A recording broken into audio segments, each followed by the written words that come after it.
દ્વારકાવાળા એને પ્રાર્થના કરી આહિર સમાજ જેમ એક થયો છે એમ સમગ્ર ગુજરાત અને ભારતમાં એક થાય અને થયો છે આજે એની દ્વારકાવાળાએ કૃપા કરી છે ભગવાન રામનું આવું સરસ મંદિર આવો રાસોત્સવ કાલે થવાનો છે અને કાયમના માટે ભગવાનને આપણે કહીએ કે હે ભગવાન રામ તમારી ડુંગરમાં પ્રતિષ્ઠા થાય તો બધાય વતી માંગુ છું એમાં હું આવું આપ બધાય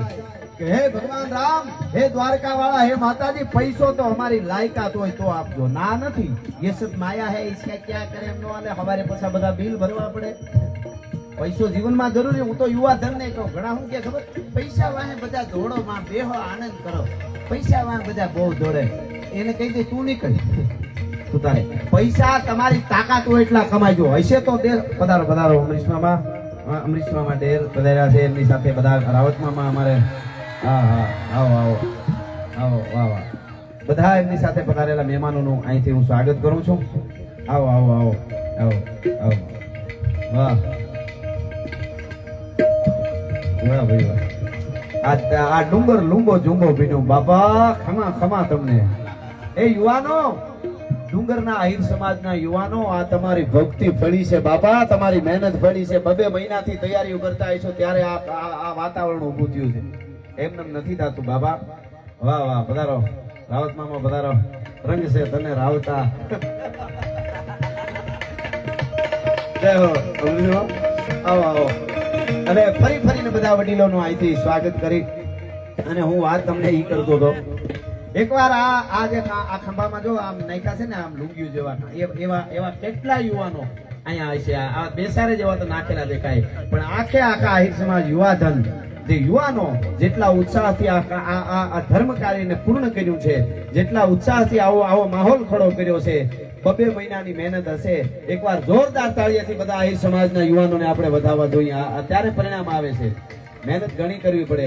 એટલે હું કહેતો હતો કે ભગવાન હે ભગવાન રામ પૈસો તો અમારી લાયકાત હોય તો આપજો ના નથી પણ લાયકાત હોય તો આપજો પણ આ બધા બેઠેલા એના વતી મારા વતી કહું છું અમારી કુળની આબરૂ કાયમના માટે હાચવી લેતો એનાથી મોટું જગતના ચોકમાં બીજું કાંઈ નથી ભલા માણસ લાજ રાખ તો જીવ રાખ જીવ લાજ મેને જીવ મરે કે સાયા માંગુ તું કને દોનોય ભેળા રાખ અને હારા માણસ પાસે બેસજો હું કાયમ પ્રોગ્રામમાં કહું છું તમારી પાસે 1 રૂપિયો ન હોય મૂંઝાતા નહીં સારા માહોલમાં બેહવા માંડો 10 વર્ષમાં ક્યાંય હશો ગેરંટી આપું છું બાકી કરોડોપતિ હોય ને અમુક પનોતીમાં ઘરી ગયા ને તો બંગલા ગાડીનું ફાર્મ એ કાર્ય ક્યાં સટામાં જાય તમને નહીં ખબર પડે ધ્યાન રાખજો રાકા પાસે બેહતા જ નહીં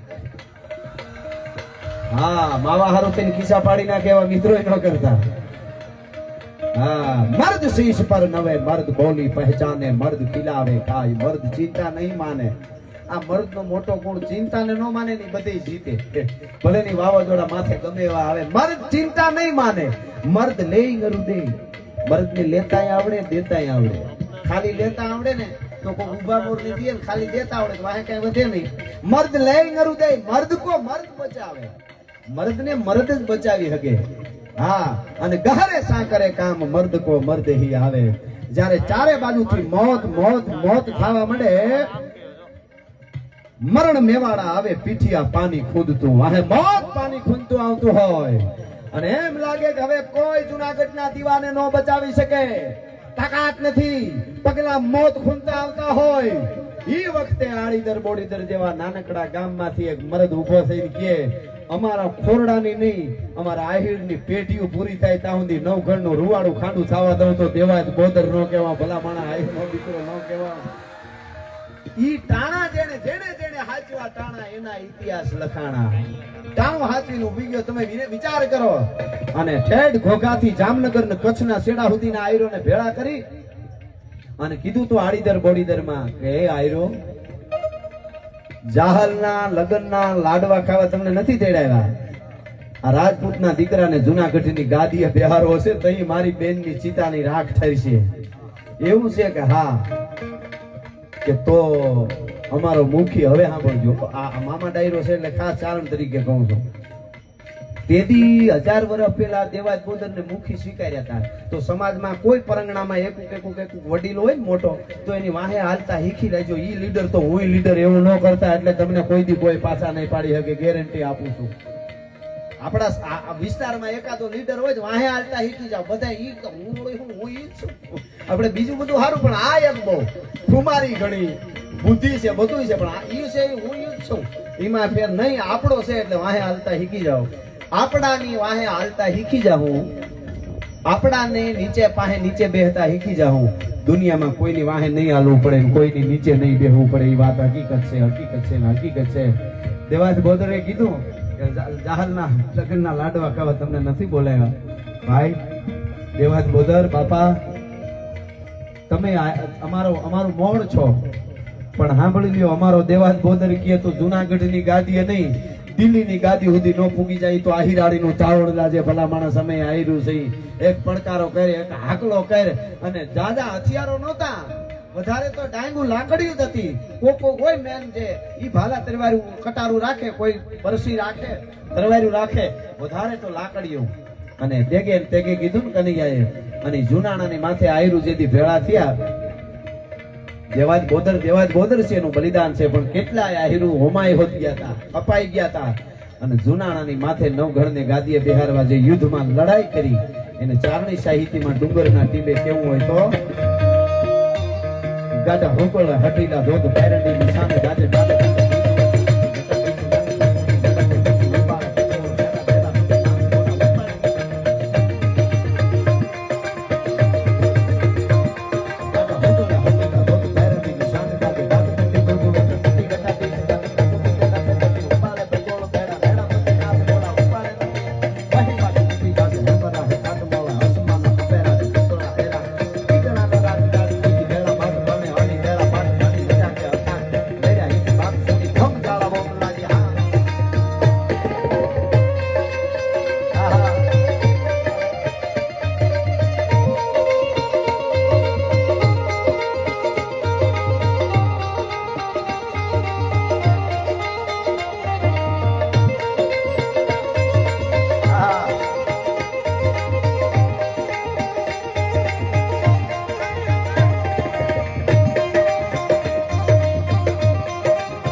વખતે યુવાનો બધા જય શ્રી રામ જય શ્રી રામ જય સિયારામ જય શ્રી રામ કહેતા હતા.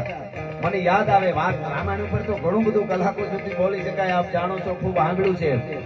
પણ રામ કોને કહેવાય, લક્ષ્મણ કોને કહેવાય, આ દેશનું યુવા ધન કોને કહેવાય? ભગવાન તો છે જ, પરાત્પર બ્રહ્મ છે, એ તો વાત છે જ, પણ ખાલી યુવાન કોને કહેવાય જોવું હોય તો રામ ને લક્ષ્મણ જાનકીનું હરણ થયા પછી ખંભામાં ધનુષ અને જાનકીની આમ શોધ કરે છે.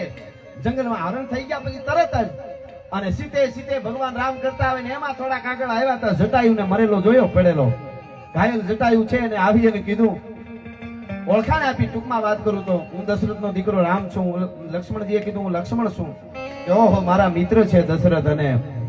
તમારા પત્નીને સીતાજીને રાવણ લઈ ગયો છે. મેં કોશિશ કરી રોકવાની પણ મારી પાંખ કાપી નાખી, એટલે હું નીચે પડી ગયો છું. અને હું તમને હવે હું ઓળખાણ આપું, બધી કઈ બાજુ સીતાજી ગયા એ બધી વાત તમને કરું. આવી રીતે એ લઈ ગયો છે, જે કાંઈ થોડી ઘણી વાત હતી એ વાત બધી થઈ. એટલે એ વખતે એમણે જટાયુએ એવું કીધું ભગવાન રામને, જટાયુએ કે રાવણ છે એ સીતાજીનું હરણ કરી ગયો છે. રાવણ બહુ બળવાન છે, રાક્ષસ છે, પણ તમે જીતી જાઓ એ વાત હકીકત છે. હું આશીર્વાદ પણ આપું છું અને તમારે ઉપર મને ભરો હોય છે, તમે જીતી જાશો. પણ મારે કેવું છે ઈ કે મને માફ કરજો કે હું જાનકીજીને બચાવી ન શક્યો, સીતાજીને છોડાવી ન શક્યો, એનું મને બહુ દુઃખ છે અને હું જાઉં છું. અને તમારા બાપને રાજા દશરથને જઈને હું બધી વાત કરી કે આવી રીતે સીતાજીનું હરણ થયું છે અને આવી રીતે એના માટે હું કાયમ આવ્યો છું ને અહીંયા